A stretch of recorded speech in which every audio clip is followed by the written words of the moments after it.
For weeks, the Ukrainian 46th Air Mobile Brigade has been bracing for a powerful Russian attack on its positions in Kurakhove, in the southern part of eastern Ukraine's Donetsk Oblast. On Tuesday, that attack finally came in the form of at least 14 Russian armored vehicles, many of them laden with infantry. The attack was one of the opening salvos of a long-anticipated effort by the Russians to roll up Ukrainian defenses around the fortress city of Pokrovsk and nearby Myrnohrad, 25 miles north of Kurakhove. If Pokrovsk falls, the whole Ukrainian line in Donetsk Oblast could collapse. So what happened next outside Kurakhove is good news for Ukraine, but potentially fleeting. The 46th Air Mobile Brigade smashed that initial Russian assault.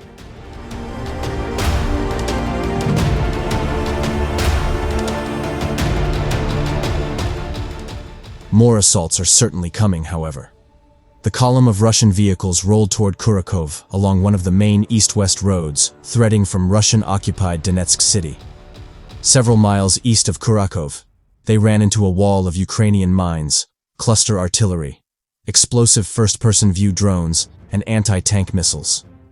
The Russian column ground to a fiery halt. Ukrainian drones dropped grenades on Russian troops fleeing the wreckage.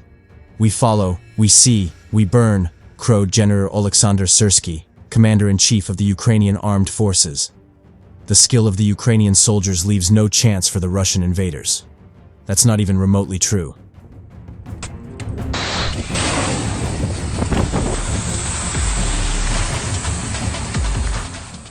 The Russians consistently suffer horrific casualties while assaulting Ukrainian defenses, and yet keep coming.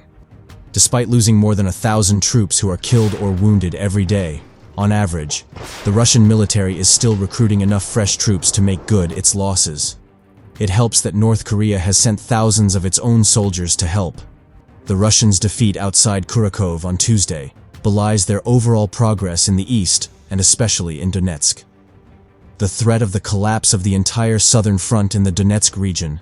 Now this is already a reality, Ukrainian journalist Stanislav Asayev warned.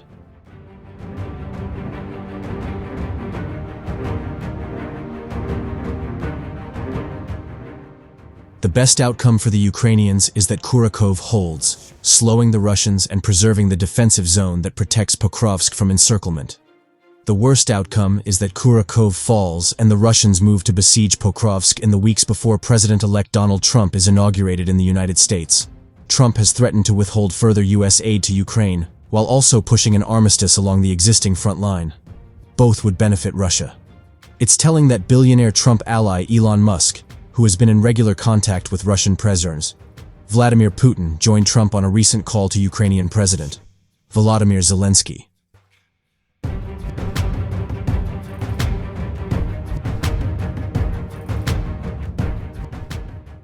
It's in Putin's interest to conquer as much of Ukraine as possible, as fast as possible before Trump's plan, if it comes to fruition, freezes the front, cementing Moscow's control over any Ukrainian territory currently occupied by Russian forces. As the proverbial storm gathers over Kurakhove, there's a thin silver lining for the Ukrainians. According to the Ukrainian Center for Defense Strategies, the Russians' focus on the axis between Kurakhove and Pokrovsk means they're losing momentum and decreasing activity on all other fronts. All that really means, however, is that the Kremlin has decided that the Kurakhove-Pokrovsk axis is the strategic axis in Ukraine.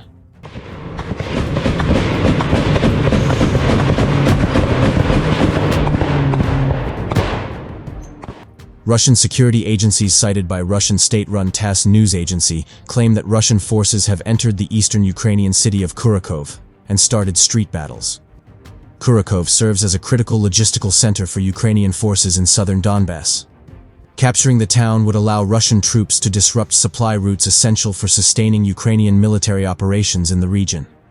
The town's location positions it as a gateway for further advances towards Pokrovsk, another vital city in the area. Kurakhove is also home to one of Ukraine's largest thermal power plants, which historically supplied electricity to much of the Donetsk Oblast.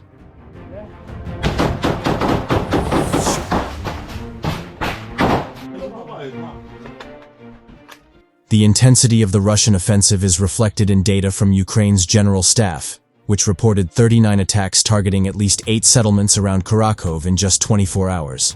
However, The General Staff's operational updates made no mention of street fighting within the city itself.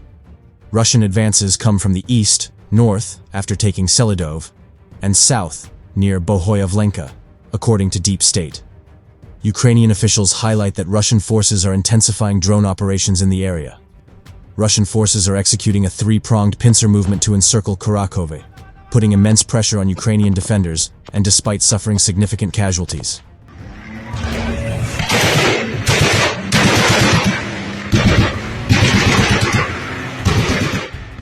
Ukrainian Commander-in-Chief Oleksandr Syrsky acknowledged the deteriorating situation, describing conditions around Kurakhove and Pokrovsk as challenging and trending toward escalation. The pre-war population of 18,000 has largely fled, with only several hundred residents remaining. Military analysts note that Russia's advance in eastern Ukraine has gained momentum since mid-October. While Russian forces are sustaining heavy casualties due to their high-intensity assault tactics, they maintain numerical and artillery superiority over Ukrainian defenders, reportedly bolstered by North Korean military personnel.